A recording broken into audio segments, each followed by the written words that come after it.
I'm wondering if you would talk for a few moments on what accomplishments you had that you're the most proud of. My 3 children. Mm-hmm. I'm very proud of them.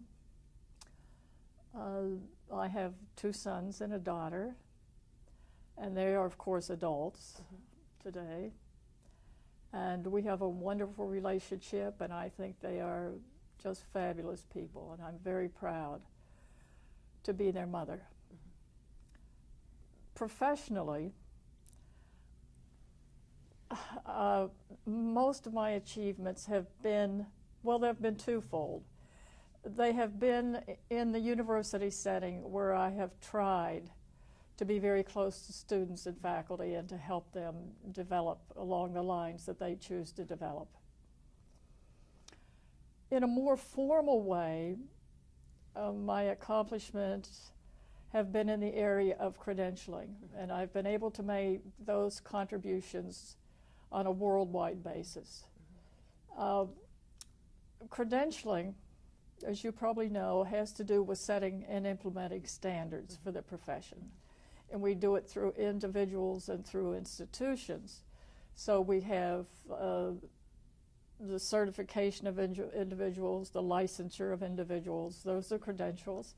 And then for institutions such as schools of nursing and hospitals, we have the form that's referred to as accreditation. Well, and all of those are credentials, and so that field, that scope, we refer to as credentialing.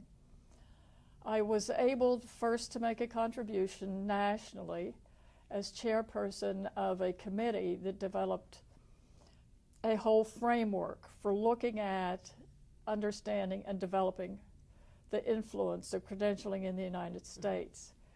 Credentialing, if we really get deeply involved in it, we realize that credentialing actually defines us through our licensure and requirements for licensure, for example, and requirements for certification. So it defines us and it sanctions us. When I say that credentialing sanctions us, it actually gives us the authority to practice. And it gives us sort of the knowledge that earns us that authority to practice. And so I had the opportunity to do that in the United States, and then I was called to the International Council of Nurses, which is in effect the organization that encompasses all nurses associations in the world. It's now probably 124 nurses associations. Are members of the International Council of Nurses with its headquarters in Geneva, Switzerland, very close to the World Health Organization. So nursing can really be part of everything that's going on in health. But they called me to do a similar project for them, to develop sort of an analysis of the sorts of credentials and regulation that was going on around the world, and then to develop kind of a position paper as to how it could be done. Now that was very challenging because I had to quickly learn about all the cultures and all the governments in the world, so that if we were building this umbrella, it was broad enough that everyone could fit in it. And it was a wonderful challenge. I'm very proud of the fact that the paper that I eventually drafted and submitted to the Governing Council was approved unanimously and without change. And it required a very fast learning curve to be able to do that. But what's most important are the results.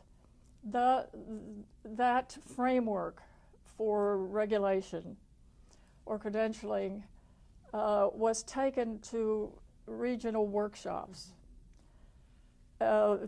And so representatives from countries would come to their series of regional workshops. There were, I think, 3 over a period of 3 years in each region.